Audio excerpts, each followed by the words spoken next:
You're listening to the Native Plants Healthy Planet podcast, presented by Pinelands Nursery. Here are your hosts, Fran Chismar and Tom Kinezic.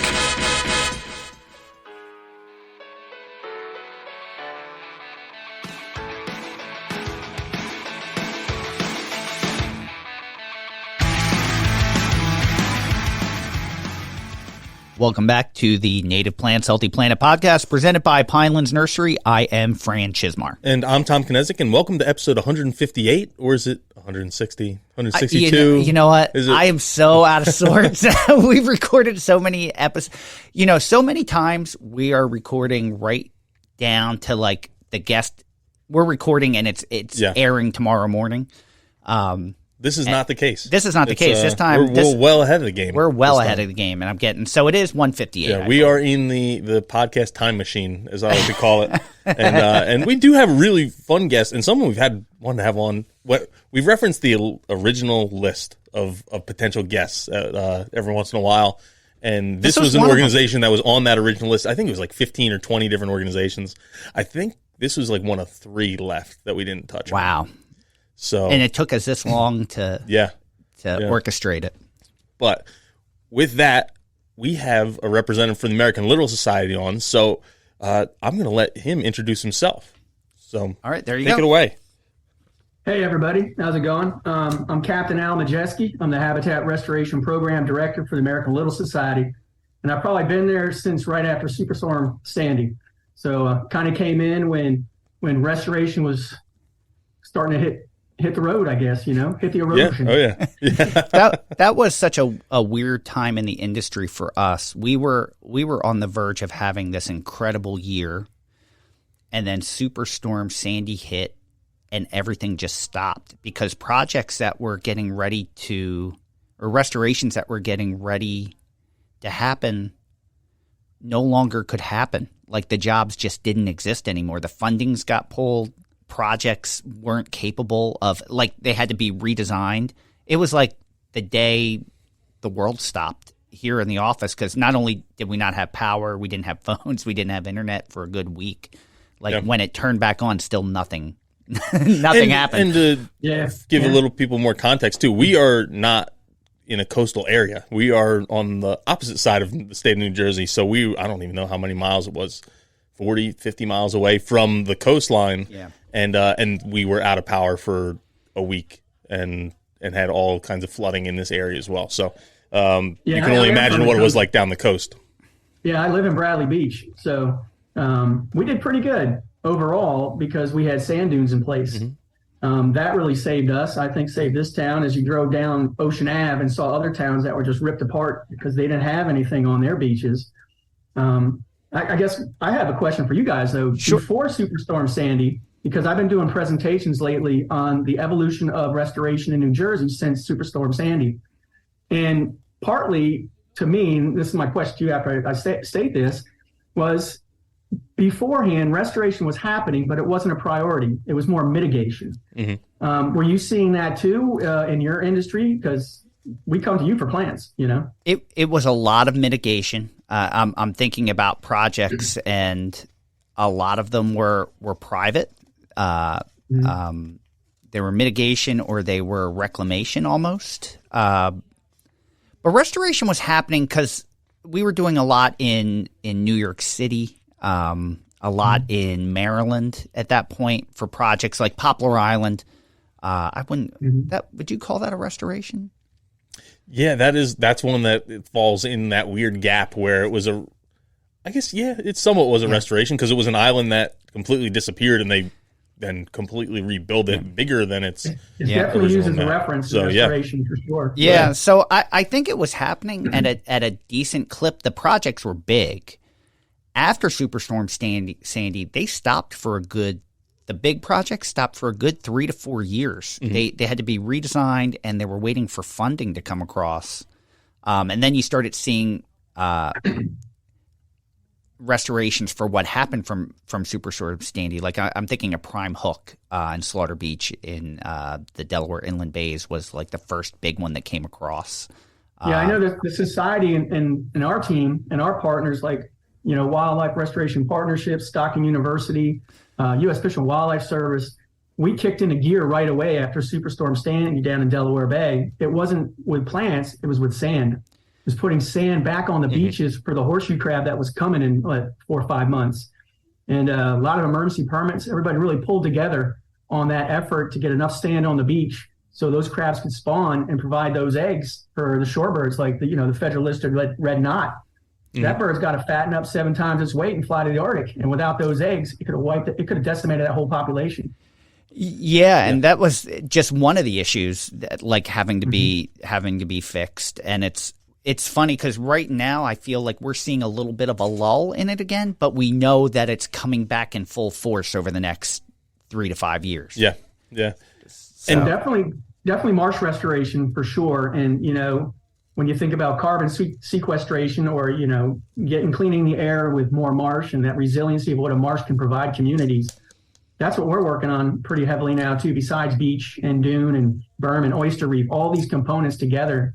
I think since Sandy, we've done over 50 restoration projects, and some of them now are in the multi-million-dollar range, if not bigger. Well, we're the one thing that we were, you kind of know in the back of your head that this is happening, but Tom and I, a week or two ago, attended the Society of American Military Engineers conference that was right around the corner from us at the Eco Complex, Rutgers Eco Complex. Yeah. And one of the things they were talking about was with climate change and sea level rise, marshes drowning and having to prepare to create new marshes where they need to be created, which is a whole nother issue that we haven't even began to even talk about. Like we've talked about climate change and what does that mean for provenance, for plants, and if you're planting something that's a long-lived tree, where should that seed be coming from given climate change? We haven't even talked about the destruction of our coastal marshes and what needs to happen to prepare for that. Yeah, I mean, we talk about that all the time, within my group of people, and it's like you have to do it, in my opinion, you have to do it in steps. You still want to keep that low marsh, and the high marsh is going to be more resilient. Like Peyton's is more resilient to temperatures and stuff like that. But you have to make it, in my opinion, more programmatic in raising the elevations of these marshes over time.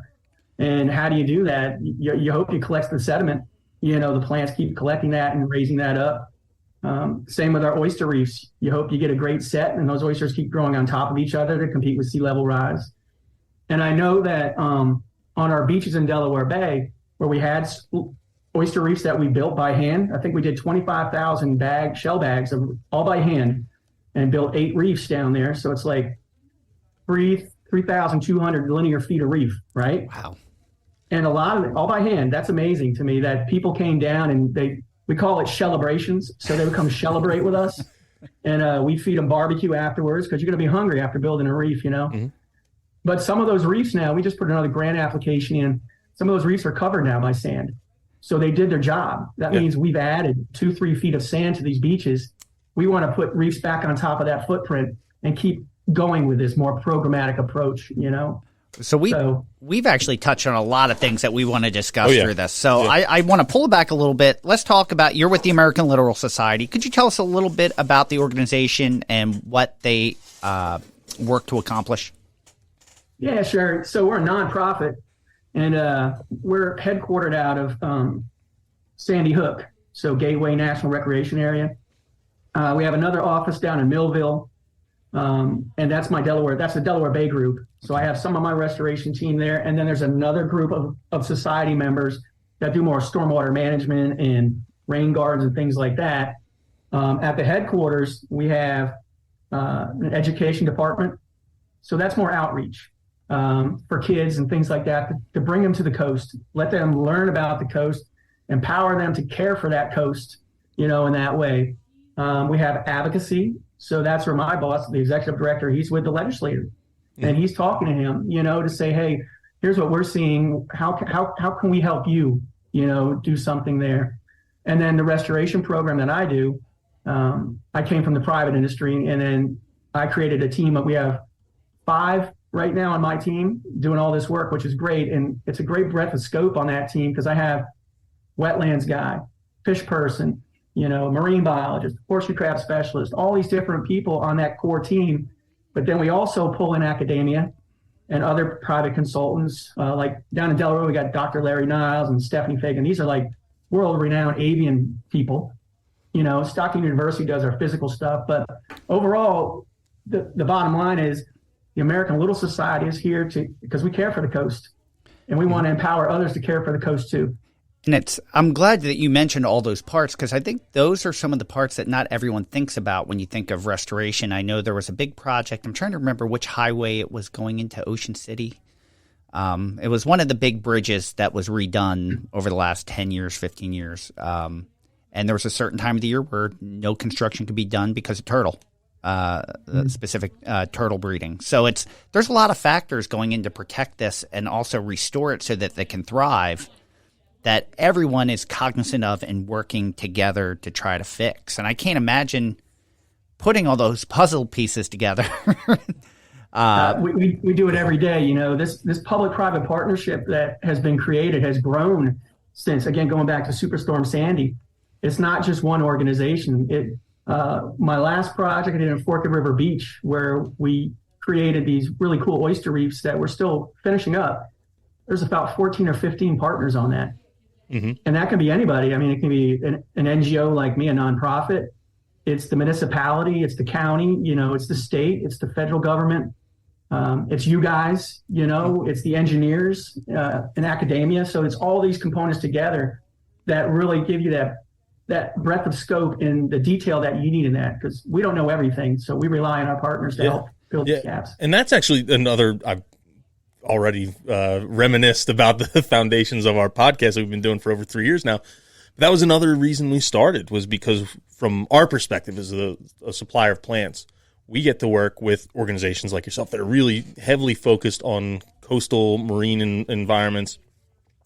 But then you also have like Ducks Unlimited, and they're doing not the same thing, but similar concept, different end goal, I guess.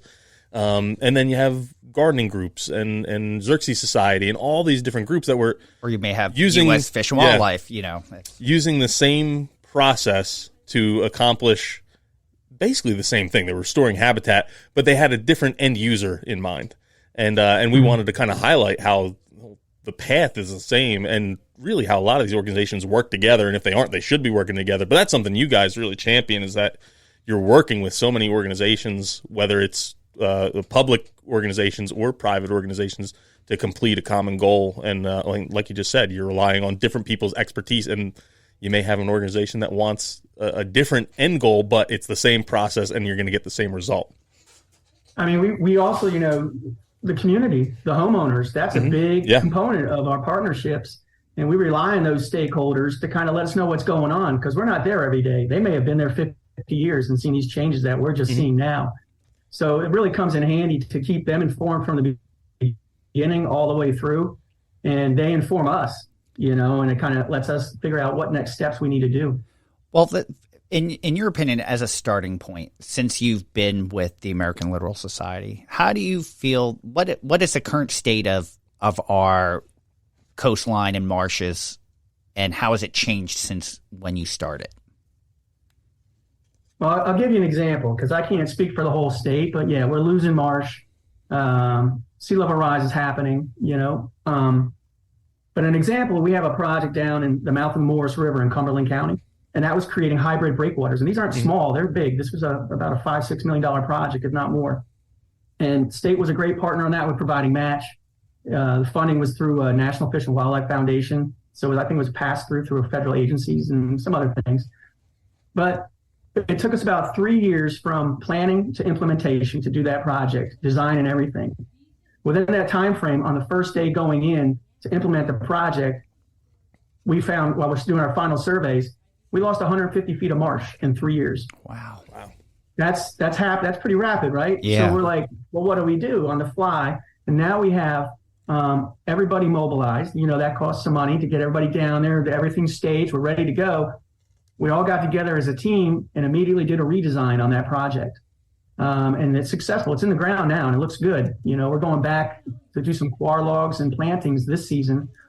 But it just shows you that example that things are changing rapidly, and we're seeing it all. I'm seeing it all around the state. Is there any, if you were to go back in time, let's say we had a time machine, was there anything that could have been put in place that could have changed some of the outcomes of Superstorm Sandy? Like, because I know there's missteps along the way, because over time you're learning what's right and what's wrong, and sometimes you have to make mistakes in order to right that ship and figure out how to fix it. Like, I realize that. Were we in a bad position before that storm hit? Like, granted, it's a superstorm, it's causing damage, but did we learn from it? Like, did we learn what we need to do differently? I think we definitely learned a lot. You know, when after Superstorm Sandy, even communities and stuff realized that, you know, some of these nature-based strategies are way better than putting up a bulkhead, things like that, you know, because you're really reflecting things off the bulkhead gets pounded. But after Superstorm Sandy, where I first did a maritime forest in Bradley Beach, I mean, we were pounded. The dunes were gone. Our boardwalk kind of was a secondary dune. And then after that, the sand kind of all came up. And any kind of structure that was man-made or human built was gone. But I know they're invasive, black pine trees remained. And I started promoting that, say, look what's here. It stayed. It can go through these storms. So what do we do?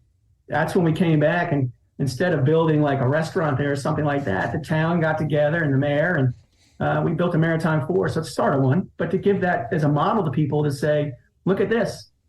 Now I'm working on a project, just finishing this up in South Riverside, and we talked about this before we got on, with Albert Marine and others in the town of Neptune. And that's a 2,000 linear foot beach dune kind of a thing, and sills and all that. But before we built that, they were going to do a bulkhead. And the town actually marched down the street with picket signs and said, we don't want that because it's going to destroy this beachy habitat where horseshoe crabs are spawning every year. It may not be a big population, but if you put this bulkhead up, it's going to scour that beach out and it's gone. Yeah. So here we are. Project is done pretty much. And it's natural habitat. I think people are noticing, you know? Yeah. And can you describe, for folks who don't live in coastal areas, how like a green infrastructure, like a dune or a salt marsh or that kind of thing, is going to have a different response to a storm surge or to a storm than a bulkhead would? Yeah, I mean, 3 words. It absorbs it. So, you know, it absorbs that energy, that wave energy, rather than reflecting. Mm-hmm. So you may lose that dune eventually over time, but it's gonna fight that storm out, and it's not that expensive to come back and redo it, replant it, and go again. And that bulkhead, if I'm correct, that bulkhead, as that water hits off of it, is just creating increased energy downstream. So even though it may protect what's there, it may be hurting what's south of there even more. Is that correct? It could, you know, depending on the drift and the current and what's happening there. I mean, but it's really pulling all that habitat away. Yeah. So how do you decide, decide what restoration you're going to do or what project is coming up next? Is there a list of things that you'd like to do? Is it how it's presented to you from other organizations? And where does the money come from to do some of these things? Yeah, so, I mean, for after Sandy, it was out of urgency for a species. So our partners, they came to us and said, hey, the beaches are gone, the crabs are coming, will you help? And so, yeah, we all got together. Now we're a well-oiled machine team, you know, that restores in Delaware Bay. I've had others where it's a phone call from a homeowner saying, hey, I see this and I don't like it. What can you do to help us? Because we may lose our homes if it's not restored. So I get those quite a bit as well. Municipalities reach out. Now that they're seeing the work that we've been doing, we're getting more and more municipalities asking us if we can be advisors on things, and as they're going through, because they rather go towards a more natural kind of approach because they've experienced their bulkheads going, you know, and the town flooding more and things like that. And then, you know, some of it comes out of our own brains. So I might be driving home from work and I see something like, I want to do something there. To get the money to do it, the idea you have to put on paper. So now you're going to start writing your grant. And that's what we do. We write all our own grants. We do all our own permitting, all that kind of stuff in our programs. We've learned all this along the way to kind of expedite the project. And then you hope, you know, through either a state or a federal grant. When I mentioned National Fish and Wildlife Foundation, they're a big funder of ours. U.S. Fish and Wildlife has funded a lot of stuff for us. And you go from there, and then you piece it together. You know, another organization we're all involved in is New Jersey Corporate Wetlands Restoration Partnership. And those guys help me out all the time. I know it's not a huge amount of money, but if it's up to 25 grand on a multi-million project, $1 million project, that's all you need to finish it. Mm-hmm.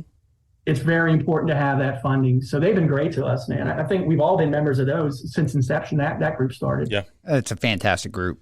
One of the things that impresses me most about American Littoral Society, and I'm going to touch on a couple things that we're going to expand upon, like oyster reefs and reusing Christmas trees. But whenever I see social media posts, I am overwhelmed by the amount of participation and volunteerism that your organization gets, because what you're able to accomplish through volunteers is amazing. How hard is it to spread that public message of coastal resiliency to get people to care? And because it seems like you have a very passionate group that cares, and that doesn't happen overnight. No, we're pretty passionate. I mean, outreach to communities and, you know, the schools and everything, we do nonstop. And it's through, not just through our education programs and others, but through our communications as well, like you mentioned. And then we build that into all our restoration projects. I mean, we even had the U.S. military veteran program down in Delaware Bay for veterans we had veterans in that program from the Korean War all the way from Afghanistan coming out. We pay them to help us. And being a vet myself, we love to talk. So we'll spread that word, you know. So it's not just on social media as much, it's face to face. That's important too. And I think when people see that you're not abandoning the project or abandoning them, they want to be, they're engaged and they latch on. I mean, volunteers are always asking us, can they help? And they're kind of the foundation of these projects too, because they'll go on social media and talk about what they did, you know. Mm-hmm. So it's like a ripple effect. Next thing you know, you're reaching 60 million people somewhere. You never know. I find coastal communities are very passionate. I don't want to say more passionate, but very passionate, because not only is it the place where they live, but a lot of their income depends on tourism. And they need that area, or fishing, mm-hmm. or, you know, so much recreation that without these things, that kind of collapses. So without taking care of what you have, you don't really have anything. Mm-hmm. So I love the involvement in that, and some of the things that you've done, like when choosing resiliency projects, like let's say oysters. How did building oyster reefs come about as part of your resiliency program? Well, they started back in Delaware Bay after Sandy. We put sand on the beach, but we're going to lose sand. Mm-hmm. So how do we keep that sand on the beach? You know, so with our engineering team and Stockton again and Wildlife Restoration Partnerships, we figured out that we're going to build these shellbag reefs and start with that. It's very low impact development kind of a thing where you don't need heavy machinery or anything like that. So not expensive. And you engage that community, and trust me, they'll come back if it's good barbecue. And then it was, yeah. You know, yeah. So they came back. Spanky's barbecue is really good to us. I've had Spanky's. I've had Spanky's barbecue. Yeah, it's like barbecue on wheels. They come right to you. So we're like, hooray, they're here, and people work even they want to see Spanky's because they want to get to it, you know. But that's where it started, and then through all that, we wanted to build upon things. So, you know, like at Forked River Beach, they needed help, and they reached out to us, and they've been trying to do something for 8 years. And we finally met a person's house, and, you know, we talked it through. What can we do? And went after a grant for that, because at that time, the state was offering funding for Barnegat Bay restoration work. And we were awarded that. That morphed because, well, first, the tide ranges are different. So Delaware Bay is like 6 to 8 foot tides. So we couldn't have people come out and build reefs, right? Because they're going to be drowning or get stung by a clinging jellyfish or something. So that doesn't work. So with a 6-inch tide in Barnegat Bay versus a 6 to 8 in Delaware, we had to kind of rethink things. And we're constantly pivoting, you know, with everything happening. And we decided that, you know, the best thing we could put down there was not shellbag reefs, but maybe we use what's called a HESCO basket. Mm-hmm. And that's like a stainless steel cage, but the military uses them as barriers and fills them with sand and stuff. But we filled the middles with rock, and on the outside we put shell. And so far we set 32 million oyster on them. out there. And that covers the entire shore of Forked River Beach of Lacey Township. And everybody was just really helpful. The volunteers we actually used to build the cages that these things go into. And the cages were like 5 foot wide, 12 feet long. Wow. And we put 168 of them in the water. Wow. So imagine the value of a volunteer again, building those cages, keeping up with the barges and the contractor putting them out. That was pretty big stuff. And it really shows that the community's commitment to protecting what's theirs, but building upon that over time. Yeah. And I do want to highlight another partner you have in this and ask, where do you get all the shells from for these reefs? So usually I say that's proprietary. Yeah. I know you probably don't want to give up the exact. Because then every restoration practitioner in New Jersey is going to be, hey, I need them. But we have partners down in Delaware Bay. Atlantic Capes Fisheries really helps out with the whelk. We've gone to some seafood suppliers. We have our own recycling program, Shuck It, Don't Shuck It. So we have, I forget how many restaurants participating, but I'm just going to throw a number out there, like 20. Wow. And that's in Monmouth County. And we use shell from that as well on some of these projects. And then some of my subcontractors, if they don't use all their shell that they purchased, by spec, they say, hey, do you want shell? Do you want some of these plants we didn't use somewhere else? And we're like, thank you, man. That's awesome. It really helps. Yeah. Yeah, it was interesting. And this is something I was going to talk to you after about anyway, in regards to the CWRP, that Corporate Wetlands Restoration Partnership, is through, and this, I don't want to get too off topic here, through New Jersey Farm Bureau, I found out that a lot of the New Jersey aquaculture places are basically considered farms. And so they have representation through Farm Bureau, and I've got to meet some of them, and they all speak glowingly of you guys and say how much they enjoy working with you guys. And then I was like, oh, I wonder if we could tie them into CWRP as well, because it does a lot of the CWRP money or projects. Some of that's going to you, and maybe they'd be, and then we can have oysters at every CWRP meeting. That was really the end of the day. What I was getting is we can get some free oysters every time we get together. But there's definitely a connection there, between the agriculture and the oyster farming. And I've seen that for the USDA or something like that. I don't usually deal with them, but some of our oyster farmers have come to us and said, hey, you should look into this. Yeah. Oh yeah. How has the success been of the oyster reefs that were manufactured and installed? Which ones you're talking about? The project that you were just talking about with the baskets. Oh, so it's doing well. Okay. It's still there. We just started monitoring the biology of it because it just went in last year. All right. We're measuring and surveying with Stockton University is helping us with this. Any kind of sand that's coming back, accreting, and looking at the submerged aquatic vegetation. How's that doing behind these structures? Because we've created a quieter area, by attenuating waves. And we've done it with double rows, just like we do down in Delaware Bay. We learned wave hits it once, then it hits it again. And then some of whatever's in solution, that sand or whatever's in solution can drop out over time. And then it gets kind of quiet. You can see this on drone footage, that we have done. But yeah, they're holding up. Awesome. We just had a stakeholders meeting a couple weeks ago, I think. And it went well. And there's more that needs to be done. It's never over. That's the whole thing. And like I tell everyone, the earth is dynamic, and we have to be dynamic and flexible with it if this is going to work. We can't be static and just say one and done and leave. Yeah. Well, you don't get to just build something and walk away. Like we talk about, one of the big key factors that keeps coming up is stewardship. Just once these are done, once you're involved in a project that gets installed, is there stewardship involved still through American Littoral Society to keep factoring in some of these projects? Absolutely. So we monitor these projects afterwards, and we cobble together funding to keep monitoring, longer than our grant period. But we also establish, again, we talked about volunteers and community. We establish community scientist programs, and they do the work for us, and they get to really kind of see what's going on with these projects, and then they give us the data back, and we kind of analyze that data and share it with them and say, is this project being a successful project, or do we need to adaptively manage and kind of tweak it over time? So that's what's really helping us too. Throughout these things, we've developed community science programs too. That's pretty awesome. I like the idea of that. Let's talk Christmas trees. This is something, if I remember correctly, you have a program for, I guess, aftermarket Christmas tree after you're done with them, of a way to use them structurally in our waterways. If we could discuss that a little bit.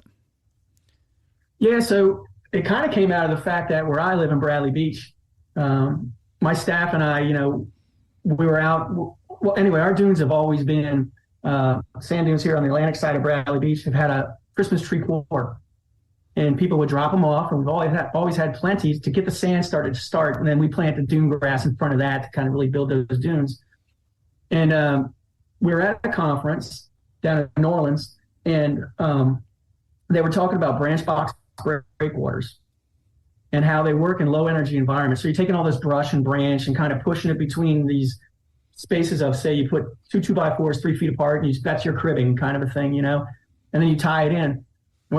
We started a project in Point Pleasant at Slade Dale Nature Sanctuary, Natural Sanctuary, and it's low energy. And the original design by our partners at that time, Princeton Hydro, who's also a member of NJCWRP. So we're all meeting each other together and figuring things out, which is cool. Originally, they did plan to do like a straight, long kind of a sill all the way down to protect the marsh that we're losing there. And turns out after a couple of iterations, we're like, why don't we do this branch box thing? And we're like, yeah, let's try it. Reconfigure things in a way to really attenuate the wave. But then we said, we don't really have the brush and branches like they have down in New Orleans. But what do we have? And it clicked. We got Christmas trees every year.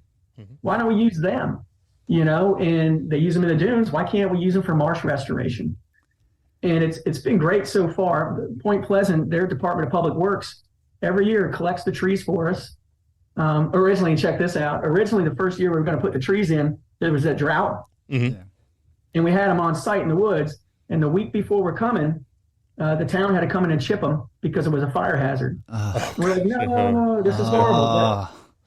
But dudes, there's always a silver lining, right, to every cloud. And it turns out that we partnered with the Good Shepherd Lutheran Church, who had 4 acres of land, and Department of Public Works took their trees there. We staged them there until we needed them, and people could drop them off too at the same time. So it was a great partnership that evolved out of that problem. You know what I mean? So we continue it every year.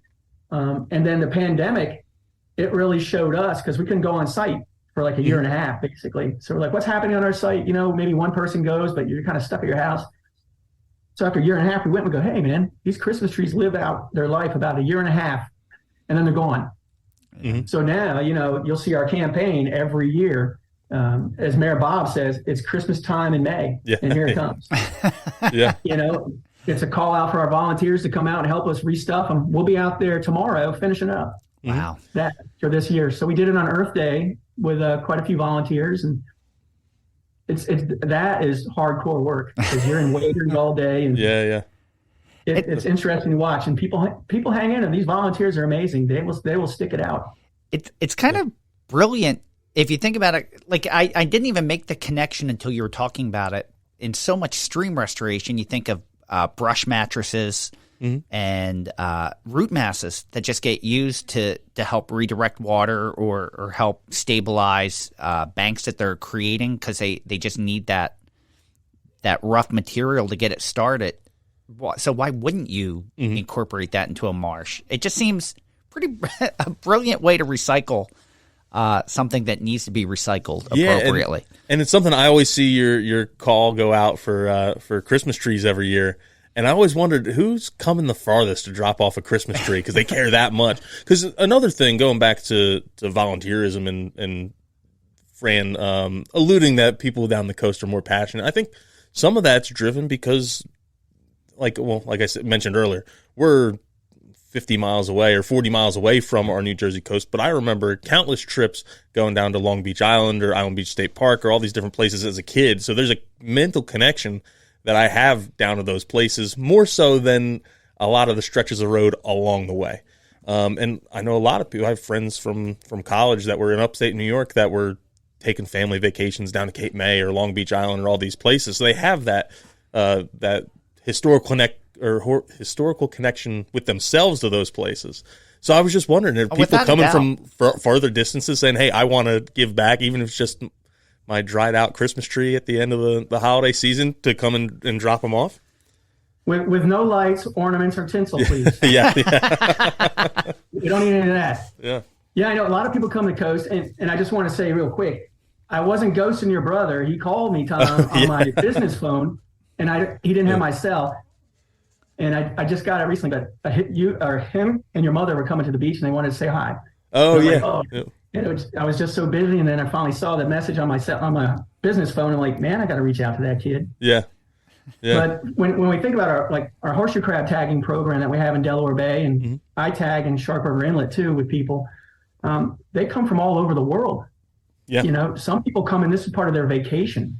You know, just in Shark River, a lot of people drive down for the night from Long Island, you know, and you name it, because they want to experience it, you know, and really see what's happening here on the coast. And I think that's actually a good transition into the horseshoe crabs, because that was one of the first exposures I had with the American Little Society. I was still a kid, and I remember going with my parents, who were with Pinelands Nursery before, and we were going and looking for horseshoe crabs, and we didn't find any. But again, that was 15, 20 years ago now.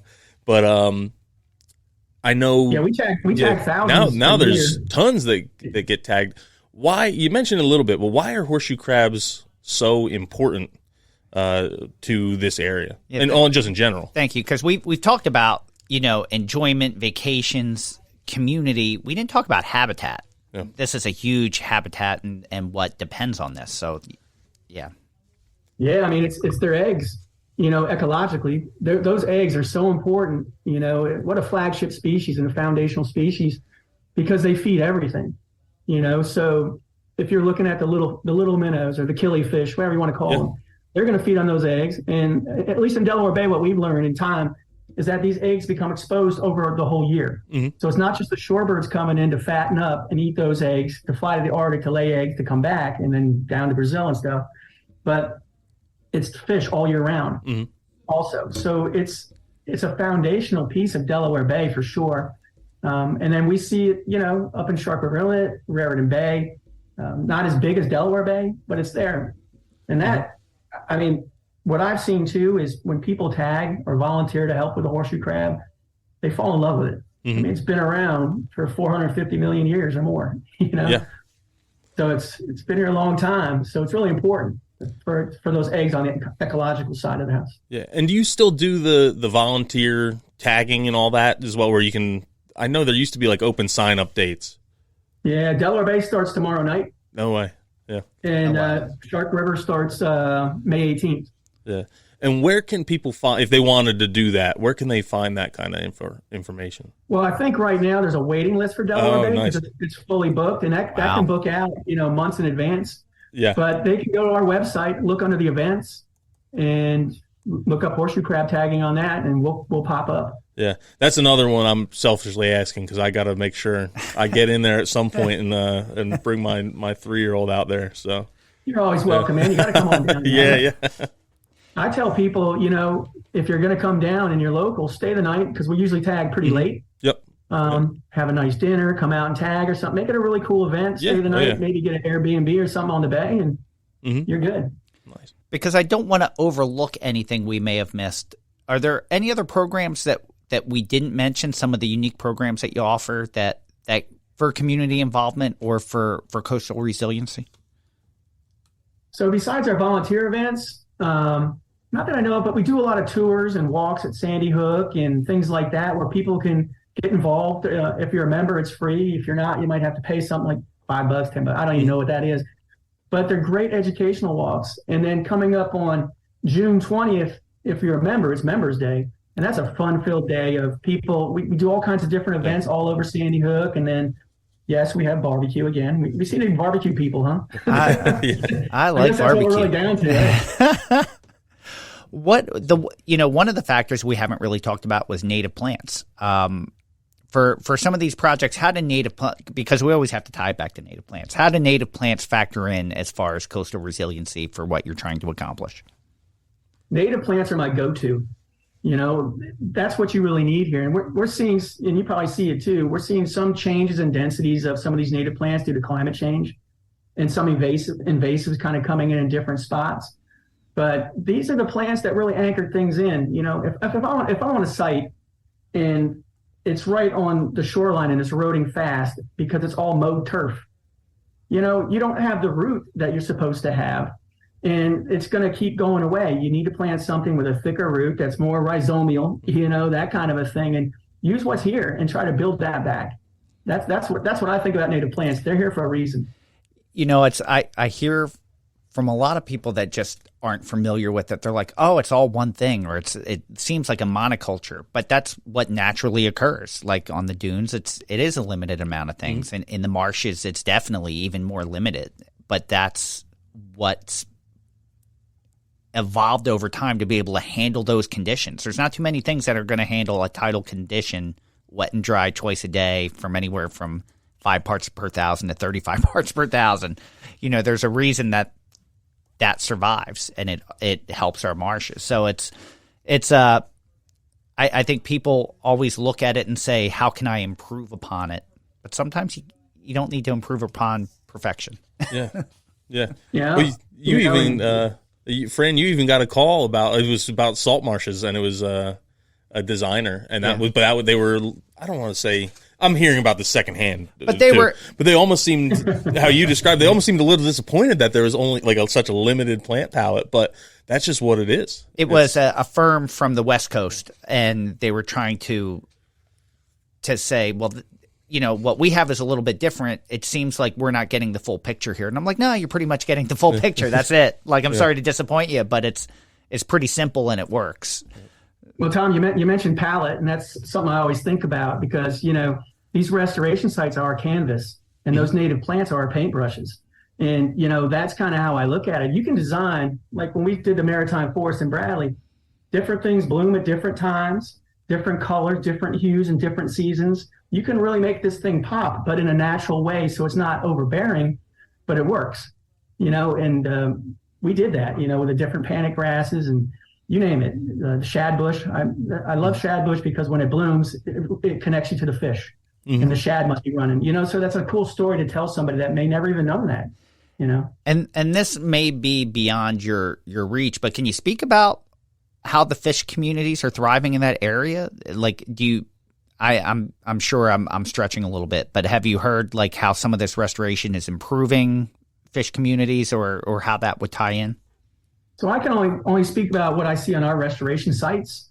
And we're seeing a lot of usage, and we do biodiversity studies to kind of see, has that changed from the beginning, where you may have only a few species there.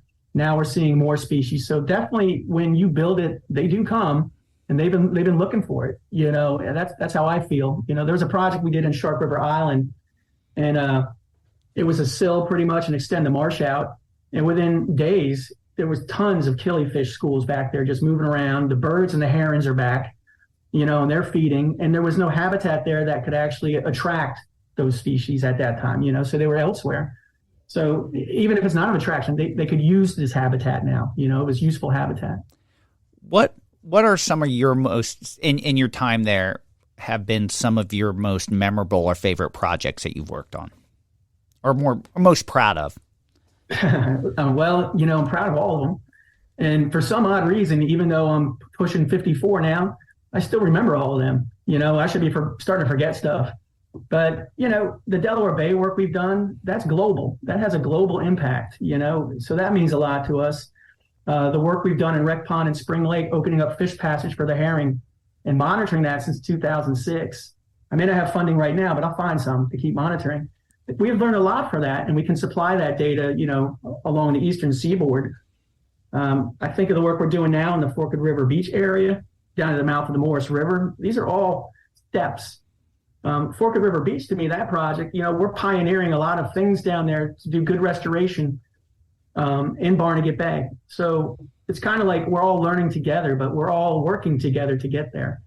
And that, I think, is the most exciting part of this restoration. You know, you can model it and do everything and think it's going to be super successful, but you have to be able to come back and tweak it, you know, and adaptively manage it later. And that's the two biggest words as a restoration practitioner to me, is adaptive management and be able to roll with the punches.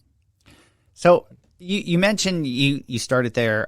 We had dealt with you prior to you coming to American Littoral Society. What was kind of your career path that led you into this industry, and what led you to American Littoral Society?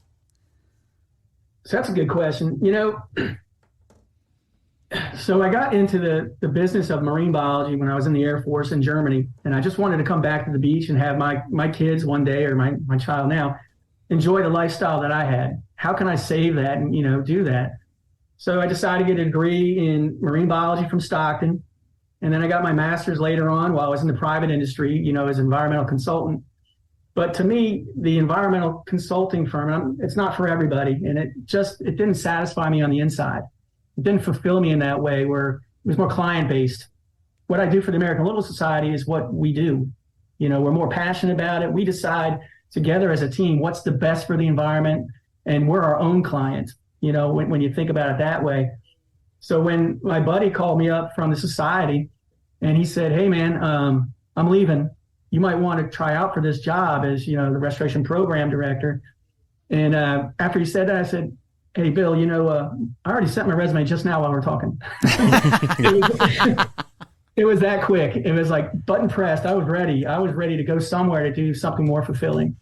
And luckily I got the job, and, I've been there ever since. I told my boss, Tim, I said, "You're probably gonna have to take me out here in a pine box, because this is where I'm supposed to be." I've said that about here. Although I'm worried about someone trying to put me in a pine box to get me out of here. Right. And where were you originally from? You were saying you wanted your children to have a coastal experience like you. Or where did you grow up? So I grew up in Grand Strand, Myrtle Beach, but South Strand. Okay. So Garden City, Surfside Beach. Very nice. Yeah. Some of the ideas that I still get in my head is where my parents had taken me to, like, the Huntington Beach. And we lay in the back and take naps in the sand dunes, behind the back dunes, and the warm sand on your back. And I'm like, that's where the maritime forest idea came from. Because I'm like, wow, look at all this cool stuff. Mm-hmm. And I want this for my kid. It's the simple things in life that mean so much, I think. And laying in that warm sand and taking a nap for an hour, man, I want her to feel that, Yeah. I did that at one point, and then my boat started floating away. And luckily I woke up before it got too far. But there's something about There's something about that area too. I know our propagator here, his parents lived in Oak Island, North Carolina for a while. I had in-laws that lived in Ocean Isle Beach, just north of the South Carolina border. There's something about that area that's it calls you back. I don't know what it is. Yeah, I used to surf in Ocean Isle, so I know where you're at. All right. Yeah, I mean that area is just, I have fond. We would vacation there for a couple weeks every summer when the kids were young, and I know they have fond memories of that, and I know how they feel about it. So I see how, or understand how that area calls back to you, and wanting to protect it and make sure that it's always there. Especially, I mean, you look at the Outer Banks and you're down there camping for a couple of weeks. Or I really love Nova Scotia. I was up there for a couple of weeks camping, and but just how resilient these things are to storm and all this. Cape Hatteras, man, what a beautiful place. And it's all protected pretty much. And it weathers the storms. Frisco got cut off, but somehow they always seem to figure out what to do next with a more natural approach down there. So it's inspiring. It's important to spread that message. And it's nature was capable of protecting this for so many years on its own, and we make changes, and there's things that are beyond our control at this point with climate change. You may be able to slow it down, but you're not going to stop it. To kind of look like, how did it survive all these years before us? There's a way, and it makes sense, and it's just getting that message out there where it clicks with people or connects with people. I've talked with many people locally that feel that idea is a lie. They feel, oh no, it's you need to have a bulkhead. That's the only way it works. The other stuff doesn't work. And it's just, I don't want to say ignorance. It's just they haven't been educated, or they haven't come into focus with that yet. And that's why the society's out there every day, making sure that people see this, people hear about it. It's not like we're telling you what to do. We're just showing you what we're doing. And if you can learn that on your own from us, come on, be part of the team. Let's get this job done. If every homeowner and every resident, if everybody across the globe just acted locally, it'd have a global impact. Yeah. We got to connect the puzzle pieces. That's all. Yeah. And it's, for me, it's important, and at this SAME conference, they were showing beaches where people walked away or saying, there was conflict and it was causing issues in certain beaches. But if you show that community involvement, I know at some point, if it's government money, they're going to look at it and say, how long can you keep reinvesting into this area and not have it work? Or if you have a community that's passionate, it makes it worthwhile. Yeah. So one thing I'll add about that SAME conference was what was really interesting was that I can't remember what presenter it was, but they're actually talking about how you can use some of this gray infrastructure, the bulkheads and seawalls, that kind of stuff, combined with green infrastructure. And the green infrastructure was almost like just what was on top, and you'd have some like a concrete barrier or something underneath. That was your fail-safe. That was because the dunes, like you kind of mentioned, I don't want to say they're designed to fail. Their job is to absorb a lot of that energy, but some of that is them eroding at the same time. And you get too much erosion, they're going to eventually go away. So it was basically you have those once or twice in a lifetime storms like Sandy was for us. You have the dune there on top, but you also had some gray infrastructure underneath for if that storm was too powerful for that dune structure, you still had something there that could maybe just last that little bit longer. And that was a really interesting concept because I never really thought about it that way. We often talk about it as just one or the other. But even some of the stuff you're doing with the oyster reefs is combining, it's a conventional gray infrastructure, but then you're adding a lot of green elements to it. Just a fascinating thing. Yeah, it's another type of living shoreline technique, Tom. It's hybrid living shorelines where you're using some of that hard structure and then greening it up and softening it up, at the same time. And there's not like what I've noticed through all these projects, there's not just one fix-it. There's multiple ways, and you have to connect those habitats together. They were all there for a reason too. So you do the oyster reef, and you do the marsh, and you do the berm and the sand, all these together, depending on the energy of the area that you're working in, and it has a better impact, so you can reduce those erosion rates because you're putting up lines of defense at different spots. We did a project in Shark River Island, which is a hybrid. I have quite like 2 or 3 hybrids now. And that involved concrete mattresses on the edge. And we learned from that if we between the cracks of these concrete mattresses, like little bricks tied together by cables, they didn't scour, which was great. They kind of sink into the substrate. And then we tied in marsh after that and extended that marsh out 90 feet with some quar logs behind a marsh sill. Okay, so kind of all these different strategies. One thing we learned, we went in there, we could have probably planted spartina, the low marsh stuff, in the cracks of those bricks in the mattress and really soften it up. We wanted to watch it, so we planted a patch because we weren't sure. Came back, some of that took, some of it didn't, but this thing started sedimenting in between the cracks. Now we can't find where the cracks are. We're like, oh man. So we got to figure a way to do that, to soften that shoreline up, but you're right. Under some of these marsh restorations, there's rock. I'm glad you both mentioned this because there are projects that, for as much as we love green infrastructure, it doesn't always solve the problem. And we've had hard conversations with people where they just wanted to use core logs and we're like, the fetch is too great, the energy's too great. You've already lost it once, you're going to lose it again. You need to incorporate some of these other factors. Like you can still use them, but maybe you need some breakwaters in there. Maybe you need to add some of these other things to make it successful because there's factors that happen elsewhere that you can no longer change. So I like that there's creative ways of incorporating both to make sure you're filling both needs and you're successful. Yeah, that's what we're doing at Mouth of the Morris. So, you have the breakwaters in place, they're hybrid, you have shell behind that, for the oyster. And then as you get towards the marsh, now it got a little bit quieter there, because you're breaking up that wave energy. Now we can stake in the quar logs at the elevation that we want to collect the sediment to grow the spartina and kind of step it towards those breakwaters over time. Exactly. Yeah, need it.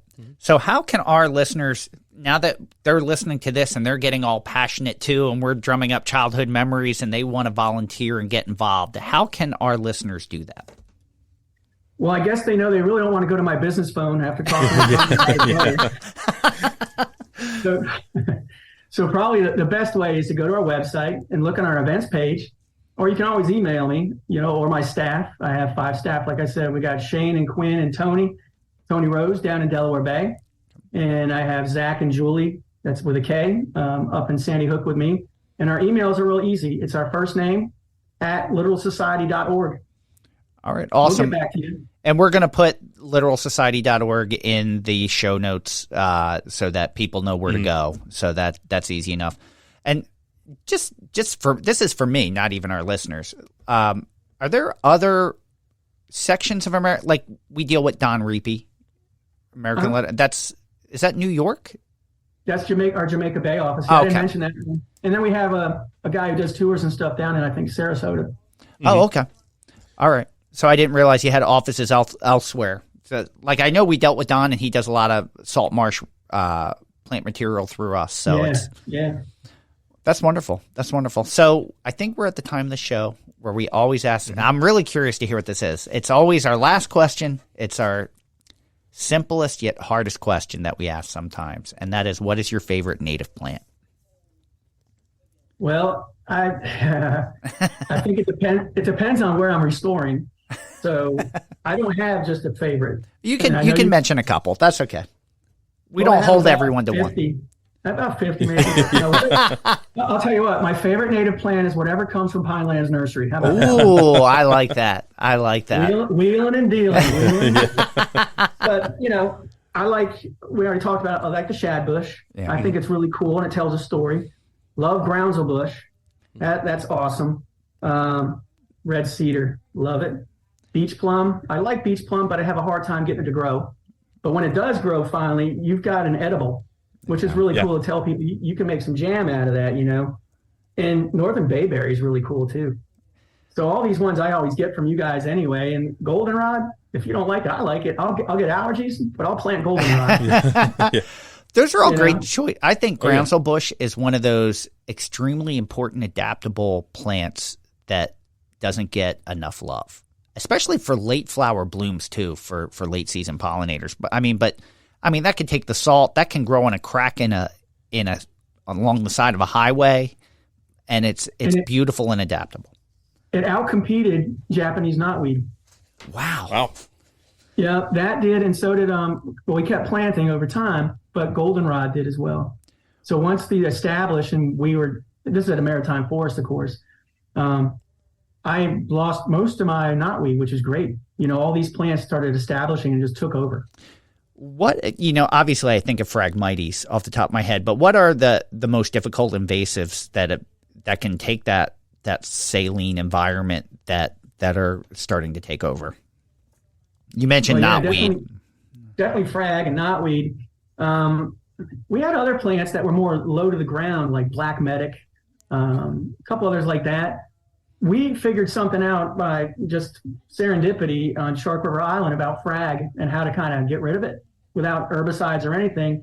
And it was like this black kind of a weed covering that we put, and we replanted everything else with like panic grasses and all that great stuff, and marsh elder, and cut holes where we planted it, but left that there. Came back the next year, and there was frag growing around it because I didn't want that there. I wanted coconut fiber, something that would go away, because this won't go away. But I cut a little piece out and looked up, and all the roots that I saw from the frag were bleached out and dying. Oh. So I just put it back. We've been on that site now 3 years, and there's still no frag growing underneath that weed barrier. But the other stuff's growing. That's pretty amazing. One of the things that we always think about for a lot of these restorations where there is frag, that it's almost impossible to dig out the root systems because I've seen it grow through concrete. Yeah, and those rhizomal mats are so deep, and if you don't get it all, you wasted your time. But it's always difficult to think that these things are getting sprayed that close to a water source, and to be able to control that without doing any spraying is amazing. Yeah, I'm not down with it, with the spraying. But you also, when you're stabilizing that shoreline, you want to keep that root mass as best as you can. Mm-hmm. So it does provide a service, even though, like we learned with Japanese knotweed, and we did this all by hand with volunteers again, coming out in the hot sun or whatever. you keep cutting it down, cutting it down, cutting it down. And you probably have more experience in this than I do, but it takes all the energy out of its roots to grow. And eventually it kills itself. But you still have that root mass underneath, you know? And that's important for structure. Definitely important for we talked about that just like the Christmas trees. So we always end with a final thought. And this is where we start by throwing the floor over to you, and you can use the time however you want. You can summarize, promote something, mention something we didn't mention, but the floor is all yours. Well, thanks. You know, and I appreciate you guys having me on today. I know it took a lot to get us scheduled. You know, I guess I was supposed to be like an episode 15 or something 10 years ago. It was a long time ago, yeah. Yeah, we had it originally, and then when we had to do it and I canceled like last minute was because I got called to testify for the New Jersey Nursery and Landscape Association about the pending invasive species bill. And there's someone else who's supposed to do it, and then they had to back out last minute. And it was like, well, we kind of want someone there. You live close. I'm like, this is probably pretty important that I go and do this. But we're glad we finally got it. Yeah, we're glad we finally got to do this. Yeah, and I hope, you know, the people that listen to your podcast, and I will start, sorry, because I haven't been that tech savvy, but, you know, I hope they get out of it that nature is our community too, and it really can provide some goods and services that we all can use over time. So it's important to use nature to the best that you can. That's why we implement these projects. You know, they're getting bigger and bigger, but the original ones were models to kind of show people. You know, I take a university out, Kane University out to like 4 sites almost every year now, and get the students, their hands in it, and kind of really understanding all the different pieces. Like you mentioned in the beginning, Fran, there's so many different pieces that you kind of have to think about. It's not just doing the restoration, it's everything else behind it as well. So I hope to see more people putting rain gardens in and, you know, not calling myself, but I'll make sure I don't put that in the show. Yeah. Commerce speed guy myself. You know, I don't mind. I answer that too. But Tom, do you want to go or you want me to go? Yeah, I can go. All right. And I kind of hit on it a little bit before, but that's so many people vacation here throughout their lives, and maybe they have vacations planned for this summer. Look up the American Little Society, go on their events page, and try and tie that into your vacation if you're in that area. Even if you're further south in New Jersey, further north in New Jersey, try and take a day and do one of these things. Although you have to sign up if you want to do horseshoe crab tagging. We just learned you got to sign up early, so start looking now. But it's a great way to kind of see what goes into these coastal ecosystems. And kind of get it, like, peel back the curtain, get a behind the scenes look. It's not just a boardwalk and a beach and sun and sand and the ocean. There's a lot more going on there to protect those ecosystems and keep them there for, again, generations to come. I think I'm touching on what everyone else has kind of touched on at this point. But here's nature supporting communities. You know, those communities exist because of nature that is there, and it doesn't go without work, and it doesn't go without help. It takes a lot of people and a lot of money to keep these thriving as an ecosystem. And it is an ecosystem, and we're a part of it. And I think everyone's kind of, you know, that ideology has changed over the decades, and I think everyone's really in tune, and it shows by the amount of volunteers that you get, or especially for horseshoe crabs, and people wanting to be a part of it and understanding what it does. And it ties to all of us emotionally. We all want to see this, you know, this part of our state thrive and survive because it means so much to all of us. We identify with it. There's TV shows about it. It's a part of who we are. It's kind of ingrained in us, and it's nature supporting us, and we need to take care of it. And I think we're heading in the right direction. There's a lot of fantastic work. And it's going to continue to go in that direction, and I hope we get it right. I think we will, but I think that's pretty much it. I pretty much just paraphrased what everyone else has said. Well, you did a good job, Fran. Thank you. Thank you. Yeah, good job. Yeah, so that's going to wrap us up for today. Thank you for joining us. We hope you enjoyed listening to Captain Al Majeski from the American Little Society. For more information, you can visit their website. It's www.littoral, which is LITTORAL society.org. Thank you, everyone, for listening to Native Plants, Healthy Planet, presented by Pinelands Nursery. Thank you to the Egocentric Plastic Men for contributing our theme music. Make sure you stream or buy their songs wherever you consume music. You can follow us on Twitter at Pineland Nursery, Facebook at Pinelands Nursery NJ, Instagram at Native Plants _Healthy Planet or at Pinelands Nursery, and also at YouTube at Pinelands Nursery. Don't forget about the question and comment line. You can call us at 215-346-6189. I will repeat that, 215-346-6189. You can ask a question or leave a comment. We'll do our best to play it on a future episode of The Buzz. And make sure after you listen to this, head over to the Native Plants Healthy Planet Facebook group and talk about it. Because I know a lot of our listeners live in those communities or may have even volunteered at these events. We'd love to hear more about it. Yeah, definitely. So you can buy Native Plants Healthy Planet merch at our website, www.nativeplantshealthyplanet.com. Just click that link at the top. It takes you to our Teespring store. And there's a lot of cool designs up there. Nothing like Littoral about it. It's maybe we got to create up a shirt for that. It's we have one for Xerxes Society. We have one for a whole bunch of different things now. So maybe I have to come up with a fish centric or horseshoe crab centric phrase. This is going to challenge my creative juices, but we don't keep any of the profits from those shirts. They all go to organizations that we think are doing a really good job of promoting the native plant message, doing stuff, boots on the ground type work with native plants. So, so I got to check and see what our lump sum is back up to how we got to divvy this up at some time. I haven't had a chance to look in a while. Yeah, we haven't done a state of the merchandise for a while. So, and you can listen to our podcast, Native Plants, Healthy Planet, at that same website, but you're probably going to listen on Apple Podcasts, Spotify, Stitcher, iHeartRadio, really wherever you consume your podcasts. Do us a favor when you're there. If you leave a 5-star review, that goes a long, long way. Make sure you're subscribed. And if you grab a friend's phone, you can subscribe and give a 5-star review there. Do a little write-up with it. That is just makes us feel good. It warms our hearts to see the nice, kind words. And it kind of gives us a little direction on what works well, what we should skip next time. We love the feedback. So, all right. With that, thank you, everyone. I'm Tom. And I am Fran. Thank you again, everyone. Coming up next week, we will have a Buzz episode, so make sure you tune in for that. And until then, keep it native.